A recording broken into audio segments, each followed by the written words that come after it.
অবিবাহিত নারী পুরুষ যারা জিনা করে তাদেরকে 100 বেত্রাঘাত করা হবে, আর বিবাহিত নারী পুরুষ যারা জিনা করে তাদেরকে পাথর মেরে হত্যা করা হবে। এখন আপনারা বলেন জিনা করা এটা হালাল না হারাম? হারাম।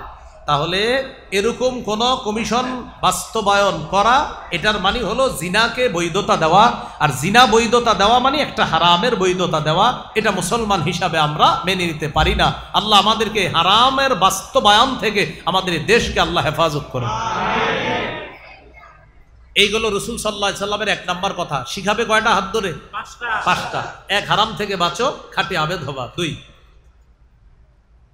ওয়ারদা বিমা কাসামাল্লাহু লাকা তাকুন আগনান নাস। আবু হুরায়রা, আল্লাহ তোমার বরাদ্দ যা রাখছে, তোমার জীবনে রিজিক হিসাবে যা রাখছে, এতে তুমি খুশি থাকো, আল্লাহর ফয়সালায় তুমি সন্তুষ্ট থাকো, মানুষের মধ্যে মনের দিক থেকে তুমি সর্বশ্রেষ্ঠ ধনী মানুষ হয়ে যাবা।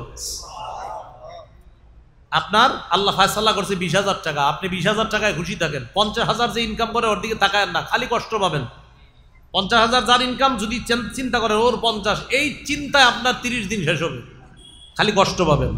আর 20,000-এ আপনি চলার শিখার চেষ্টা করে ফেলেন, দেখবেন 20,000-এ খালি বলবেন আলহামদুলিল্লাহ আলহামদুলিল্লাহ আলহামদুলিল্লাহ।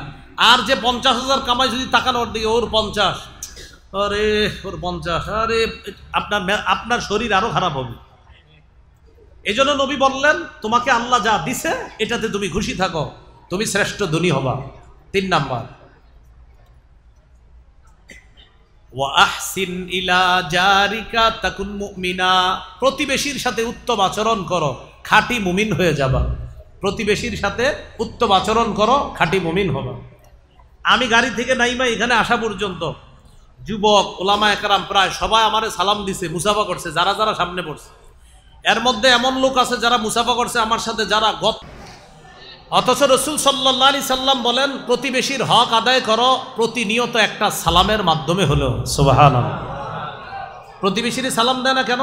এই তুমি সালাম দেয় না কেন? কয় হ্যাঁ তো আমগো উত্তর ঘরের আব্দুর রহিমে। আরে তারে সালাম দেয় না কেন? আমার ভাতিজা ইউসুফে, এই জন্য সালাম দেয় না। তুমি সালাম দেয় না কেন? কিন্তু আমার কাকায়। মানে আপনি কাকারে সালাম দিবেন না? ও আমার কাকারেও সালাম দিব। আপনি সালাম দেন না কেন? আমার আব্বা। মানে সন্তান বাবাকে, বাবা সন্তানকে, মা সন্তানকে, সন্তান মাকে সালাম দেওয়াটা এটা মনে করে লজ্জার বিষয়। আর স্বামী স্ত্রীকে সালাম দেওয়া এটা তো আরো লজ্জা। রাস্তাঘাটে 14 জন মহিলারে সালাম দিবে, কিন্তু ঘরের স্ত্রীকে গিয়ে সালাম দিবে? হুজুর এটা কি বলেন আপনি? স্ত্রীকে মানে সালাম, মানে এটা কেমনে সম্ভব? তো আব্বারে সালাম দেওয়া এটা তো আপনার মোয়ানাকা তো পরে, সালাম দিবে এটা অনেক পরে। একটু সালাম মুসাফা করেন, আমার দিকে তাকান। হাদিসে আসছে কোনো মুসলমান সালামের পর 2 জন যখন মুসাফা করে, এবার ছাড়েন, এই পৃথক হয়ে গেলাম, আমরা 2 জন পৃথক হওয়ার আগেই দুজনের গুনাহ, গাছের পাতা যেমন ঝরে পড়ে যায়, দুজনের গুনাহগুলো এইভাবে ঝরে পড়ে যায়। এখন আপনারা একটু বুঝে থাকলে বলেন, আমার বাবা আর আমার গুনাহগুলো এইভাবে ঝরে পড়ুক, দরকার আসেনি? বাবারে সালাম দেয় না। চিন্তা করেন, বাবারে সালাম দিলে বাবার গুনাহ ঝরবে, আমার গুনাহ ঝরবে। মাকে সালাম দিলে মায়ের গুনাহ ঝরবে, আমার গুনাহ ঝরবে। স্ত্রীকে সালাম দিলে স্ত্রীর গুনাহ ঝরবে, আমার গুনাহ ঝরবে। রাস্তাঘাটে কতজনকে যে সালাম দেয়, স্ত্রীকে সালাম দেয় না। প্রিয় ভাইয়ারা, ঘরে সালাম দিবেন। আল্লাহ আমাদেরকে বুঝার তৌফিক দান করেন। তাহলে 3 নাম্বার, ওয়া আহসিন ইলা জারিক, প্রতিবেশীর হক আদায় করো, তাকুন মুমিনা, খাঁটি মুমিন হবা। 4 নাম্বার, ওয়া আহিব্বালিন নাস মা তুহিব্বু লিনাফসিকা তাকুন মুসলিমা। তুমি নিজের জন্য যা পছন্দ করো, মানুষের জন্য তা পছন্দ করবা, খাঁটি মুসলমান হয়ে যাবা। রাস্তা দিয়ে হাঁটতেছেন, আপনার পায়ের মধ্যে একটা কলার সিল্কা লাগছে, একটা ইটের টুকরা লাগছে, এটা সরাইয়া দিবেন, কলার সিল্কাটা সরাইয়া দিবেন, এই নিয়তে আমার কোনো মুসলমান ভাই বোন এই কলার মধ্যে পড়ে অ্যাক্সিডেন্ট হতে পারে, এই নিয়তে সরাইয়া দিবেন। বুখারীর বর্ণনা, আপনার আগের সবগুলা গুনাহ আল্লাহ মাফ করে দিবেন। তাহলে 4 নাম্বার, আজকে থেকে আমরা আমাদের যা অপছন্দ সেটা অন্যের জন্য অপছন্দ করা, আমাদের যা পছন্দ অন্যের জন্য সেটা পছন্দ করা। 5 নাম্বার, ওয়ালা তুকসিরিদ দিহকা ফাইন্না কাসরাতাদ দিহকি তুমিতুল কলবা। আবু হুরায়রা, বেশি হাসবা না, বেশি হাসি অন্তরকে মৃত বানিয়ে দেয়, বেশি হাসি অন্তরকে মৃত বানিয়ে দেয়। এখন আসেন এই পাঁচটার মধ্যে আমাদের প্রথম কথাটা, আবু হুরায়রা, হারাম থেকে বাঁচো, আল্লাহর শ্রেষ্ঠ আবেদ হয়ে যাবা। তাহলে হারাম থেকে বেঁচে থাকা আল্লাহর শ্রেষ্ঠ আবেদ হওয়ার উপায়, হারাম থেকে বেঁচে থাকা আল্লাহর শ্রেষ্ঠ আবেদ হওয়ার উপায়। বাস এই পাঁচটা কথা আজকে আমরা মনে রাখবো, খুব মন দিয়ে শোনেন। 1 নাম্বার কথা ছিল নগদ পাপগুলা ছেড়ে দাও। 2 নাম্বার কথা ছিল নতুন করে পাপের কাছে যেও না। এই 2 কথায় আমরা কিছু আলোচনা করেছিলাম যে মৌলিকভাবে পাপ 2 প্রকার।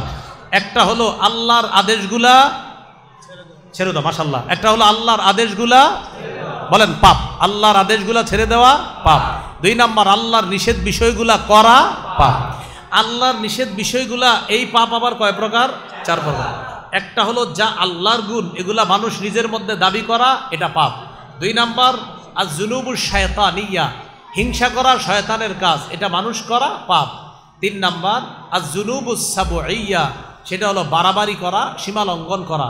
4 নাম্বার আয-যুনুবুল বাহিমিয়া, সেটা হলো চতুষ্পদ জন্তু, হাইওয়ান, জানোয়ার সুলভ কোনো পাপ করা। সবগুলা পাপ একসাথে করে ছোট আর বড় হিসাবে পাপ কয় প্রকার? 2 প্রকার। একটা কবিরা আর একটা সগীরা। এ হলো আমাদের প্রথম 2 আলোচনার আলোচনা।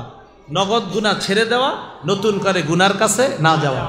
3 নাম্বার, আমাদের মানুষ হিসাবে গুনাহ হতে পারে, হওয়ার পরে সকালবেলা সবাইরে বলবো, তাহলে সবাইকে বলে যাওয়া যাবে না।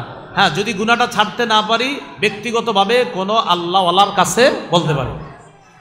4 নাম্বার, মুমিন গুনাহকে মনে করবে, মুমিন গুনাহকে মনে করবে পারে না, পাপাচার গুনাহকে মনে করবে আছে না।